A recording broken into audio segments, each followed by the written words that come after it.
Olá, sejam muito bem-vindos ao Concurseja, o nosso espaço para a gente mergulhar fundo nos temas do direito que são, assim, cruciais para a sua aprovação e para a sua formação. Olá a todos! Um prazer estar aqui para a gente conversar sobre um assunto tão central no direito civil.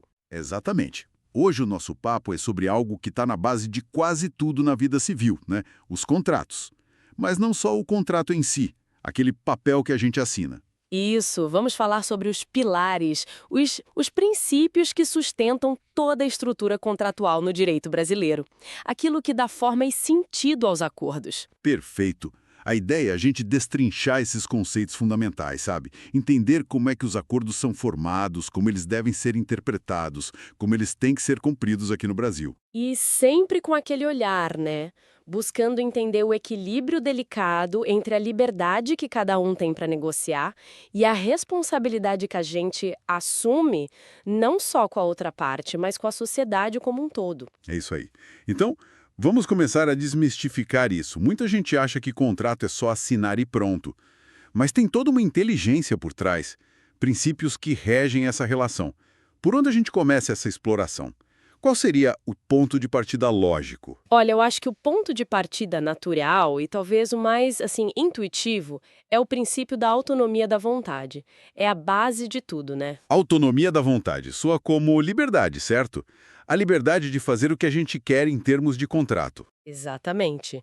É basicamente a liberdade que cada pessoa tem de decidir se quer ou não contratar, de escolher com quem vai contratar e, claro, de definir o conteúdo desse contrato, sobre o que ele vai tratar. O Código Civil menciona isso de forma indireta, mas fundamental, ali no artigo 421, quando fala da liberdade de contratar. Entendi. É como, sei lá, escolher onde eu vou almoçar hoje, que prato eu vou pedir e se eu vou pagar com cartão ou dinheiro. Eu tenho essa liberdade de escolha, essa autonomia para decidir esses detalhes da minha relação ali com o restaurante. Perfeita analogia. É essa liberdade fundamental. Você decide se quer almoçar fora, onde quer almoçar e o que vai comer e como pagar. É a sua vontade se manifestando e criando uma relação jurídica, um pequeno contrato ali. Mas aí vem a questão, né? Essa liberdade é total? Eu posso contratar sobre absolutamente qualquer coisa de qualquer jeito com qualquer pessoa? Existe algum limite para essa autonomia toda? Ah, sim, com certeza. E esse é um ponto crucial. A autonomia da vontade, essa liberdade de contratar, ela não é de forma alguma ilimitada. Ela encontra barreiras bem importantes. O direito não permite que a vontade individual se sobreponha a valores maiores da sociedade. Que barreiras seriam essas então? O que impede que eu use minha liberdade para fazer um contrato, sei lá, bizarro ou prejudicial? Bom, classicamente a gente fala em três grandes limites. Primeiro, a ordem pública.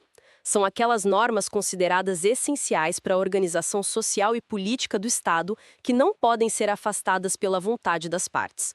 Pense em regras sobre Estado civil, capacidade das pessoas, coisas assim. Entendi. São regras que protegem a estrutura básica da sociedade, digamos. Exato. Segundo, os bons costumes, que é um conceito um pouco mais fluido, né? Mas se refere à moralidade média, aos padrões éticos e de comportamento aceitos pela sociedade em um determinado tempo e lugar. Um contrato que ofenda a moralidade pública pode ser considerado inválido. Certo. E o terceiro limite? Você mencionou que eram três. O terceiro e talvez hoje o mais discutido e aplicado é a função social do contrato. O próprio artigo 421 do Código Civil, que fala da liberdade de contratar, ele foi atualizado para dizer que essa liberdade será exercida em razão e nos limites da função social do contrato. Ou seja, o contrato não é mais visto como um assunto restrito apenas às partes envolvidas. Interessante isso. Quer dizer que o meu contrato particular, meu acordo com outra pessoa, tem que levar em conta o impacto que ele pode ter na sociedade. Exatamente, o contrato precisa respeitar interesses que vão além das partes contratantes. Ele não pode ser usado para prejudicar terceiros, para ferir direitos fundamentais, para causar danos ao meio ambiente, por exemplo, ou para concentrar riqueza de forma abusiva. A função social age como um controle externo sobre a autonomia privada. Então, a autonomia da vontade é o motor, Mas a ordem pública, os bons costumes e principalmente a função social são os freios, os limites que garantem que esse motor não cause um acidente social, digamos assim. É uma ótima forma de colocar. A liberdade existe, é fundamental, mas ela é exercida dentro de um contexto social e precisa respeitar esse contexto. O direito busca esse equilíbrio. Ok, ficou claro. Usamos nossa autonomia, dentro desses limites, definimos os termos, chegamos a um acordo. E aí, o que garante que aquilo que a gente combinou vai realmente acontecer? Qual a força desse acordo? Aí entra outro princípio fundamentalíssimo, o princípio da força obrigatória dos contratos. É aquele famoso ditado em latim que todo estudante de direito ouve: Pacta sunt servanda. Pacta sunt servanda. Os pactos devem ser cumpridos, o acordo tem força de lei entre as partes, é isso? Precisamente. A ideia é que uma vez que as partes, usando sua autonomia, livremente estipularam as condições do contrato, elas ficam vinculadas àquilo que foi pactuado. O contrato cria um laço jurídico obrigatório. É a segurança de que a palavra dada será honrada. O artigo 389 do Código Civil reflete bem isso. O 389, deixa eu lembrar, é aquele que fala das consequências do descumprimento, né? Que quem não cumpre a obrigação responde por perdas e danos, mais juros e atualização monetária. Isso mesmo, o 389 estabelece a responsabilidade patrimonial pelo descumprimento. Se você se obrigou a algo e não cumpriu, você tem que indenizar a outra parte pelos prejuízos que causou. Essa é a consequência direta da força obrigatória, o dever de cumprir e a responsabilidade caso não cumpra. Faz todo sentido. Sem essa força obrigatória, os contratos seriam só cartas de intenção, talvez? Perderiam a seriedade, a confiança? Exatamente.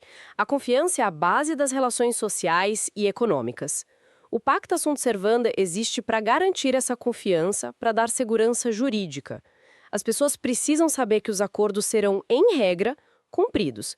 Senão, o comércio, as relações civis, tudo ficaria muito instável. E essa força obrigatória, ela implica também que o contrato não pode ser mudado depois de feito? Ele fica escrito em pedra? Em regra, sim. Isso se conecta com a ideia de intangibilidade ou imutabilidade do contrato.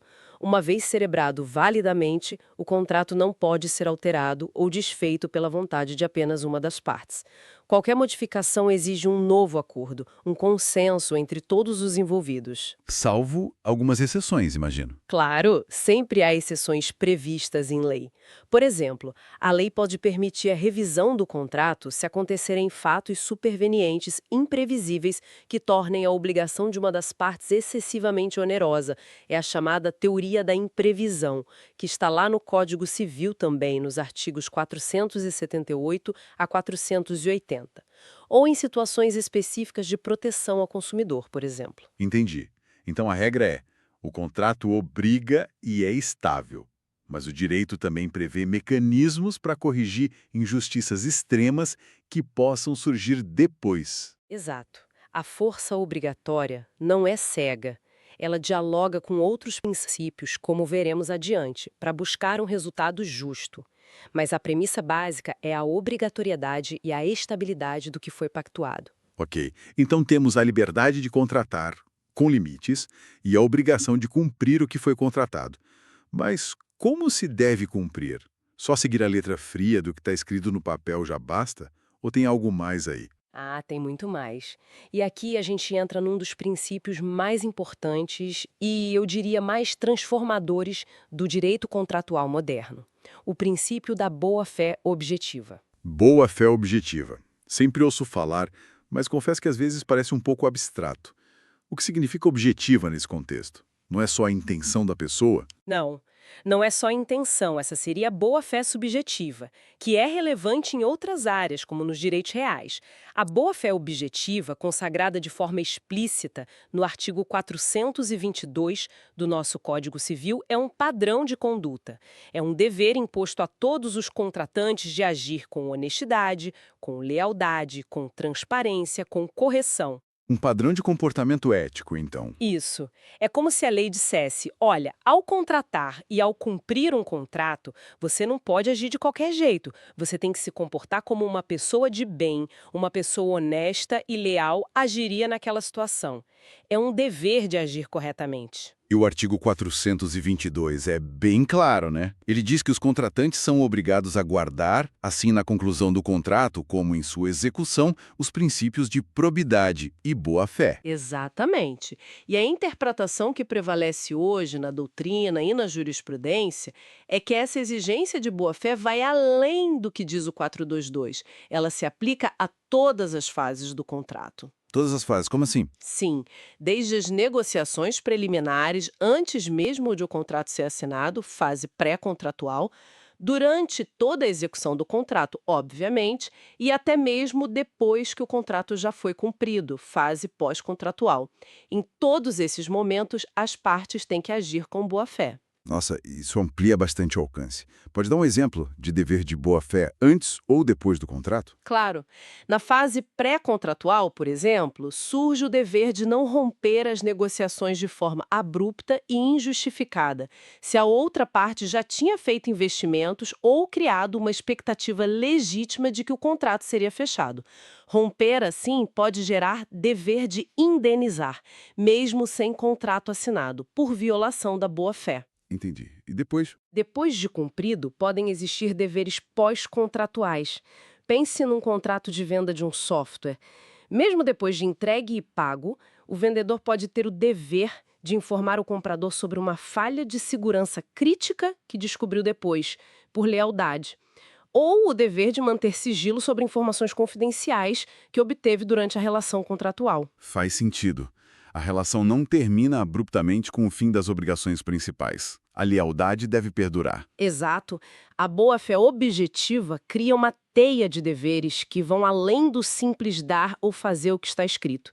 Ela impõe deveres anexos ou laterais de conduta. Que deveres seriam esses? São vários, derivados da ideia geral de lealdade e cooperação. Os mais comuns são o dever de informação, prestar todos os esclarecimentos necessários, o dever de proteção, evitar situações de risco para a outra parte ou seus bens, o dever de colaboração ou cooperação, ajudar a outra parte a cumprir a sua prestação, e o dever de lealdade propriamente dito, não adotar comportamentos contraditórios ou que frustrem a finalidade do contrato. Esse da lealdade, de não ter comportamento contraditório, é aquele venire contra factum proprium que a gente ouve falar. Esse mesmo.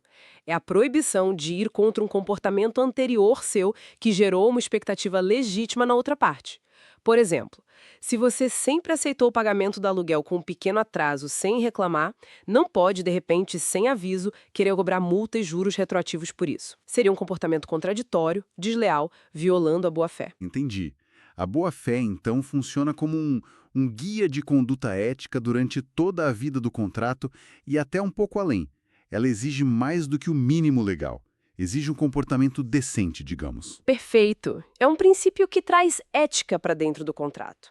Ele serve para interpretar as cláusulas, para integrar o contrato, criando deveres não escritos, e até para limitar o exercício de direitos, impedindo comportamentos abusivos.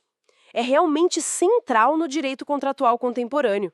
O artigo 422 é, sem dúvida, um dos pilares dessa visão mais ética e social do contrato. E essa ideia de ética, de olhar além do próprio umbigo no contrato, me parece que conecta bem com aquele outro princípio que a gente mencionou lá no começo, quando falou dos limites da autonomia da vontade. A função social do contrato. Voltamos a ela, né? De novo no artigo 421. Voltamos sim, e é uma conexão muito importante. A boa-fé objetiva, artigo 422, e a função social, artigo 421, são como irmãs siamesas no direito contratual moderno. Elas andam juntas e se complementam. Como elas se complementam na prática? A função social parecia mais voltada para o impacto externo do contrato na sociedade. A boa-fé parece mais interna, entre as partes, é isso? É uma boa forma inicial de ver, mas a relação é mais profunda. A função social, como dissemos, impõe que o contrato, mesmo sendo um acordo privado, não pode ignorar seus efeitos na coletividade. Ele tem que respeitar interesses sociais relevantes, valores consagrados na Constituição, como a dignidade da pessoa humana, a solidariedade social, a proteção do meio ambiente e a defesa do consumidor. Então ela age como um limite externo à liberdade de contratar. Eu não posso fazer um contrato que agrida esses valores sociais. Exatamente, ela limita a autonomia da vontade para proteger a coletividade, mas ela também tem uma dimensão dimensão interna, que se aproxima muito da boa-fé. A função social também exige que o contrato seja internamente equilibrado, que ele não sirva como instrumento de opressão de uma parte sobre a outra, especialmente quando existe uma desigualdade muito grande entre elas. Ah, interessante. Então, função social também olha para dentro da relação contratual para ver se ela está justa, equilibrada. Sim, ela ajuda a controlar a justiça do conteúdo do contrato.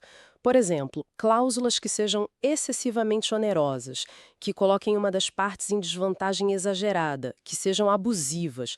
Essas cláusulas podem ser consideradas inválidas ou podem ser revistas pelo judiciário com base na função social do contrato. E aí entra a conexão com a boa-fé. Exato, porque uma cláusula abusiva ou um comportamento que gere um desequilíbrio extremo, muitas vezes também é uma violação do dever de lealdade e correção imposto pela boa-fé objetiva. Agir de forma a explorar a vulnerabilidade da outra parte não é agir com boa-fé. Então, muitas vezes, a função social, protegendo o equilíbrio e a justiça interna, e a boa-fé, exigindo lealdade, levam ao mesmo resultado, a correção de uma injustiça contratual. Pode dar um exemplo prático onde a função social atua para reequilibrar um contrato? Claro. Pense nos contratos de adesão, aqueles em que a gente não negocia as cláusulas, só adere. Contrato de banco, de telefonia, de plano de saúde. Nesses contratos, é muito comum ter uma parte mais forte, a empresa, e uma mais fraca, o consumidor. A função social, muitas vezes combinada com as regras do Código de Defesa do Consumidor, permite que o juiz revise ou anule cláusulas que sejam claramente desvantajosas para o consumidor, mesmo que ele tenha assinado. Mesmo que a pessoa tenha concordado na hora. Sim, porque se entende que a liberdade dela de negociar foi muito limitada ou inexistente e que a cláusula viola o equilíbrio que o contrato socialmente útil deve ter. A função social protege a parte mais vulnerável e garante que o contrato cumpra um papel positivo na sociedade e não um de exploração. Isso me lembra que às vezes se fala também num princípio da proteção da parte vulnerável. Ele seria um princípio autônomo ou está ligado a esses outros? É uma ótima pergunta.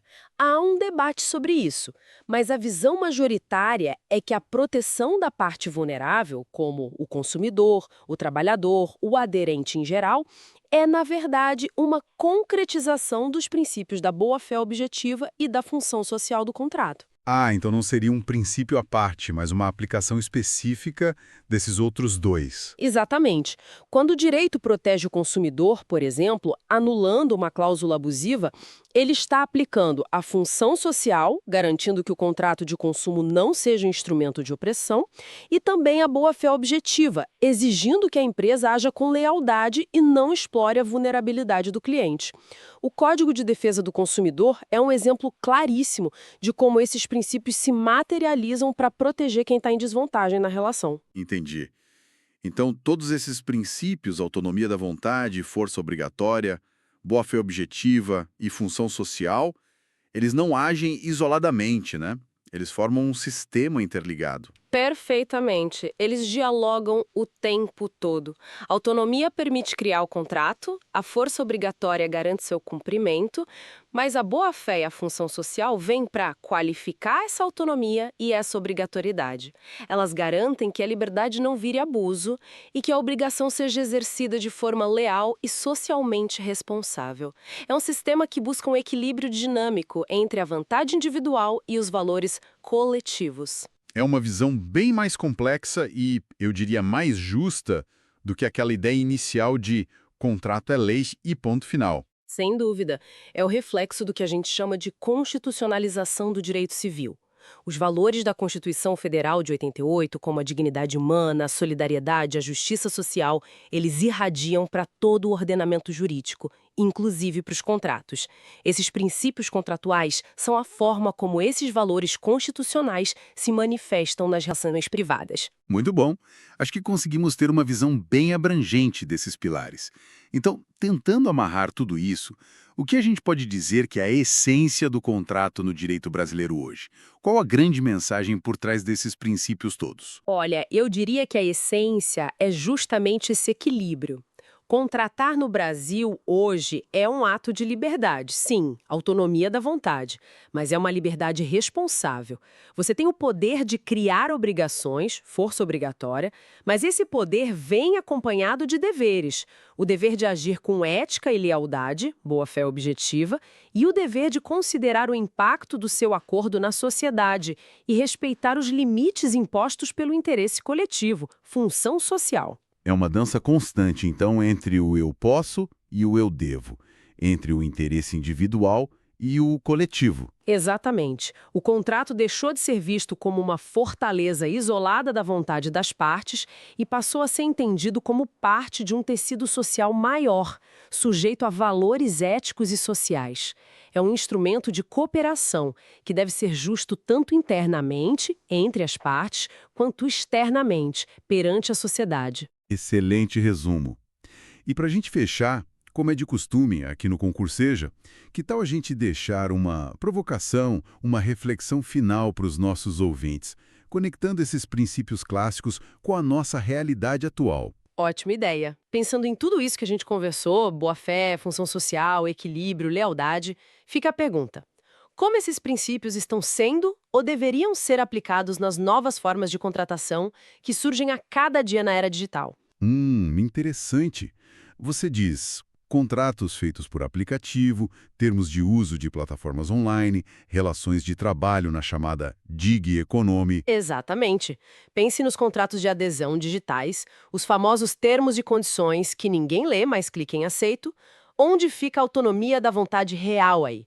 Como garantir a boa-fé e a informação adequada num ambiente tão rápido e muitas vezes impessoal? E a função social?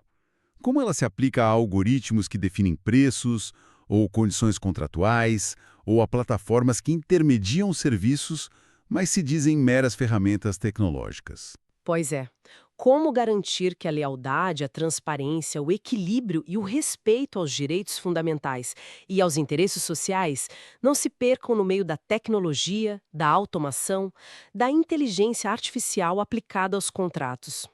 É um desafio enorme adaptar e aplicar esses princípios que foram pensados para relações mais tradicionais a essa nova realidade digital e plataformizada. É um desafio e tanto mesmo.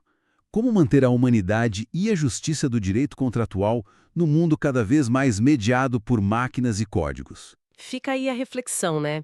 Como o direito contratual brasileiro, com esses princípios tão ricos que discutimos, vai responder a esses desafios contemporâneos para continuar buscando aquele equilíbrio entre liberdade e responsabilidade na era digital? Excelente provocação para a gente pensar. Com certeza daria outra longa conversa. Com certeza. Bom, infelizmente nosso tempo está chegando ao fim por hoje.